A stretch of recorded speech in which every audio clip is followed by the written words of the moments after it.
В каждом человеке скрыта великая сила. Это сила его духа. Сила духа способна сделать человека неуязвимым для бед и горести мира. Именно так человек и становится счастливым. Но способен ли любой человек развить в себе силу своего духа? Безусловно, да. Каким образом? С помощью кредо воина духа, которое в XIV веке неизвестный самурай оставил в назидание потомкам. Чтобы понять глубину и действенность кредо воина духа, сперва мы расскажем, кто такой воин духа, а затем, как применить кредо воина в обычной повседневной жизни, чтобы привлечь силу и стать по-настоящему счастливым.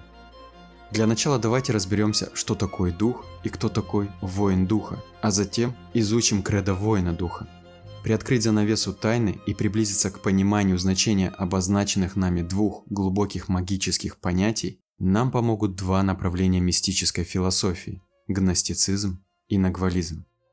Гностицизм возник в начале нашей эры на Средиземноморском побережье среди иудейских сект. Чтобы понять, что такое дух, обратимся к схематическому рисунку в виде центра, радиуса и окружности, к которому прибегали последователи гностицизма для объяснения природы человека. Дух – это центр окружности или божественная суть человека. Чтобы эволюционировать и раскрывать свой божественный потенциал, дух с помощью души накапливает опыт в физическом мире. Душа – это радиус, соединяющий центр и точку на окружности. Бесконечное число точек окружности – это множество физических тел, в которые воплощается дух, проходя цепь рождений и смертей в материальном мире. Воплощаясь в телах, благодаря развитию физического тела и чувственным импульсам души, служащих ответом на это развитие, дух собирает опыт и становится более зрелым из воплощения в воплощение. Так, согласно древним мистикам, дух раскрывает свою божественность, чтобы в конечном итоге слиться с единой силой, являющейся его источником и создавшей все сущее. Нагвализм – это древнее учение индейцев Мезоамерики, о котором поведал западному миру в 20 веке таинственный писатель Карлос Кастанеда. Нагвализм приближает изучающего к осознанию понятия воина духа. Это мистическое учение утверждает, что в повседневности человек энергетически истощен вследствие своего пагубного образа жизни и мышления. Чтобы избавиться от истощения, каждый индивидуум должен восстановить связь со своим духом. Единственной преградой на пути к духу, согласно нагвализму, является человеческая глупость. Преодоление угнетающего действия глупости, а также жизненных перипетий, созданных глупостью на пути к знанию о собственной высшей природе, является сутью понятия войны в нагвализме. Любой человек, вставший на путь войны со своей глупостью и восстанавливающий связь со своим высшим «я», является воином духа. Воин духа преодолевает черствость, безрассудство и беспамятство, свойственные обычному человеку, и обретает свободу в духе, который недоступен для бед мира и неуязвим для человеческой глупости. Именно поэтому кредо воина духа, следовать которому в повседневной жизни способен любой, позволяет восстановить связь со своей высшей природой, победить глупость, стать неуязвимым, привлечь в жизнь силу духа и обрести истинное счастье. Сейчас мы расскажем, как применить кредо воина духа в повседневной жизни. У меня нет родителей. Я сделал небо и землю своими родителями. У меня нет дома. Я сделал домом своим знание. У меня нет жизни или смерти. Я сделал вдох и выдох своей жизнью и смертью. У меня нет могущества богов.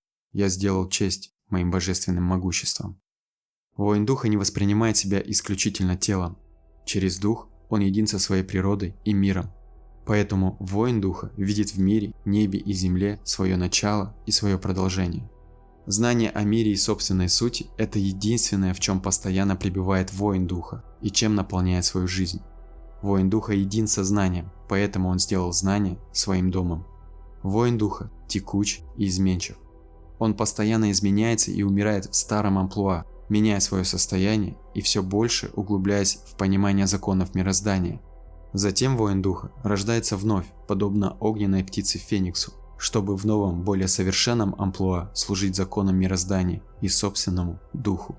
Это означает, что жизнь и смерть для воина духа являются сменой его состояния, а не остановкой и тотальным обнулением. Вера в свое высшее «я» и служение высшему «я» является честью для воина и источником его могущества. Для человека первые строки послания кредо воина духа означают необходимость учиться воспринимать мир гораздо глубже, чем это позволяет повседневная жизнь. Истощение и угнетение бытом обычной жизни – это следствие поверхностного восприятия человека. Каждому необходимо уметь видеть причины. Для этого индивидуум должен воспринимать себя неотъемлемой частью природы и всей человеческой семьи. Кредо воина духа учит человека не привязываться к предметам и вещам. Необходимо распоряжаться предметами и вещами разумно, но не служить им и не преклоняться перед ними. Служить человек должен просвещению и освобождению себя от глупости. Благодаря знанию и просвещению человек способен избавиться от стереотипов и клише, победить свою глупость и стать свободным. Нагвализм говорит о знании следующее: ничто не дается даром в этом мире, и приобретение знания – труднейшая из всех задач, с какими человек может столкнуться. Знание о своей божественной сути или духе способно избавить человека от страха перед смертью. Кредо воина духа учит быть честным с собой и людьми, а также быть добропорядочным, искренним и добрым. Честность делает человека сильным, свободным и счастливым. Друзья, напишите в комментариях, согласны ли вы с тем, что честность является основой сильного человека. Раскройте свой ответ как можно более подробно. Ваше мнение и мысли действительно важны.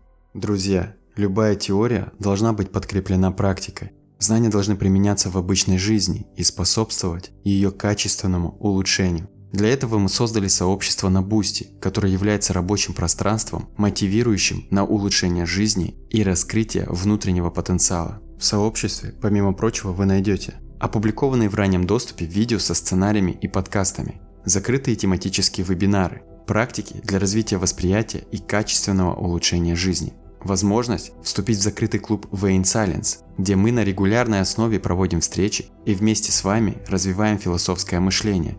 Друзья, поддержите наш проект и вступайте в сообщество Way in Silence на Boosty. У меня нет стремлений, я сделал свои стремления осознанными. У меня нет волшебных тайн, я сделал свой характер волшебной тайной. У меня нет тела, выносливость сделал я телом своим. У меня нет глаз, вспышки света я сделал своими глазами. Воин духа ведом исключительно силой своей высшей природы, поэтому каждое мгновение жизни воин служит этой силе и недоступен для мимолетных желаний и манипуляций мира. В отличие от обычных людей, он видит свою цель, которая заключается в служении божественному началу и проявлению этого начала в материальном мире. Все остальное для воина незначительно. Воин духа жертвует незначительным ради великого. В этом проявляется его осознанность. Дух воина является тайной и загадкой для мира. Никакое мелочное или мимолетное желание не способно сбить воина духа с пути, у которого есть сердце. В этом и состоит воля и выносливость воина. Знание является путеводной звездой, освещающей ему путь в мире глупости и невежества. Свет знания растворяет тьму перед взором его очей. Кредо воина духа учит человека разборчивости и умению выбирать. Любой, став разборчивым, сможет проявлять осознанность в своей жизни. Осознанный человек не поддается манипуляциям и заблуждениям, которые он встречает в повседневной жизни. При этом кредо воина говорит человеку о том, что любой индивидуум является магическим существом, а не просто набором данных из паспорта. Человек раскрывает свой внутренний потенциал, когда изучает себя и свои возможности, решая повседневные вопросы и тем самым развивая свой характер. При этом кредо воина духа учит человека концентрироваться на своей цели, не размениваясь по мелочам. Заниматься самообразованием и просвещением является необходимым для каждого индивидуума. Благодаря просвещению и постоянному искреннему труду на благо себе и окружающим людям, каждый человек раскрывает в себе силу и обретает истинное счастье в жизни. У меня нет ушей, ушами своими чувствительно сделал я. У меня нет стратегий, я сделал стратегии отсутствие мыслей. У меня нет замыслов, сделал я целью своей ловлю удачи за чуб. У меня нет чудес, сделал я верное действие чудом. Воин духа находится на связи со своей божественной природой, понимает ее знаки и поэтому всегда чувствителен к себе, людям и миру, реагируя на любое изменение. Ворох мыслей, свойственный обычным людям, не беспокоит воина духа, так как он сконцентрирован на собственном предназначении и на служении в высшей природе. Нагвализм говорит, укрепление духа – единственное, ради чего действительно стоит жить. Воин духа верен этому утверждению и полностью доверяет своему высшему «Я», вверяя ему свою жизнь. Поэтому воина сопровождает удача. Филигранность и решительность, с которой действует воин духа, когда он принял решение, является для обыденного мира людей необъяснимым примером эффективности и чуда. Благодаря внедрению принципов кредо воина духа в повседневную жизнь, любой способен улучшить свой характер и развить чувства, которые сделают мировосприятие глубоким, а жизнь живой и наполненной. Порой пустые мысли или мысли о быте овладевают человеком и истощают его. Кредо воина духа учит каждого отказываться от поверхностных мыслей и посвящать свою мыслительную деятельность осознанию собственного предназначения, которое лежит за пределами бытовой жизни.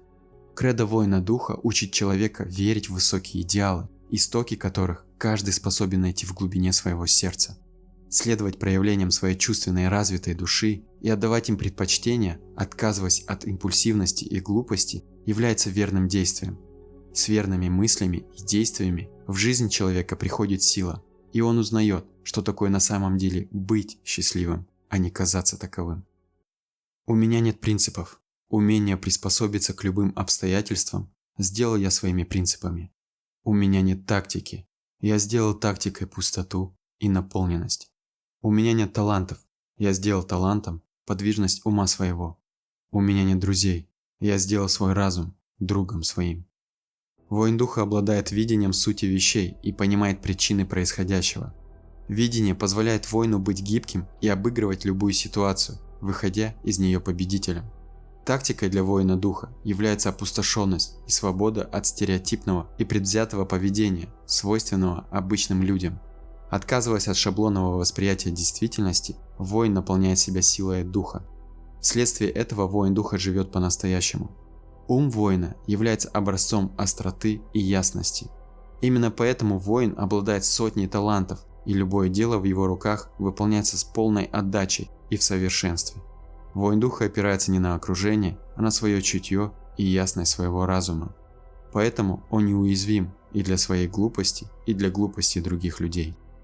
Кредо воина духа учит человека отказываться от предрассудков и предвзятости. Именно так каждый индивидуум может посмотреть на любую ситуацию как бы со стороны, в ее полном объеме, и благодаря этому найти решение любого вопроса. Кредо говорит человеку отказаться от праздности и наполнить себя стремлением к созиданию и развитию своего внутреннего творческого потенциала, принося пользу себе и окружающим. Занимаясь изучением своей внутренней сути, образованием и просвещением, любой обретает гибкость ума и становится недосягаем для стереотипного мышления, типичного для повседневной жизни. Человеку необходимо научиться опираться на себя и собственные силы, благодаря ясности и чистоте своего разума. Такому человеку в жизни будут сопутствовать сила, успех и удача. У меня нет врагов. Беззаботность я сделал врагом своим. У меня нет доспехов. Доброжелательность и праведность сделал доспехами я. У меня нет замка. Непоколебимость духа сделал я своей твердыней. У меня нет меча. Мечом своим сделал я отсутствие личности. Воин духа знает, что его время на этой земле ограничено, поэтому он не теряет ни мгновения на праздность и глупость. Воин преодолевает оба эти состояния. По этой причине жизнь воина полна труда и событий. Он воспринимает себя частью окружающего мира и частью большой человеческой семьи, вследствие чего воин духа доброжелателен и справедлив к миру и людям так же, как он справедлив к самому себе. Воин недоступен для горести и забот повседневности. Встречаясь с ними, он пребывает в духе. Благодаря этому воин преодолевает и горести, и заботы обычной человеческой жизни с радостью и с сердцем, полным благоговения перед неизвестным.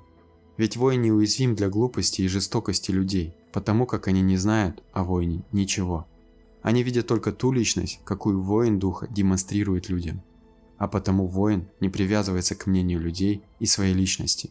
Он не зависит ни от людей, ни от личности, но пребывает в духе. Воин духа больше своей личности. Именно поэтому он свободен. Повседневная жизнь опасна тем, что склоняет человека к праздности и удовольствию.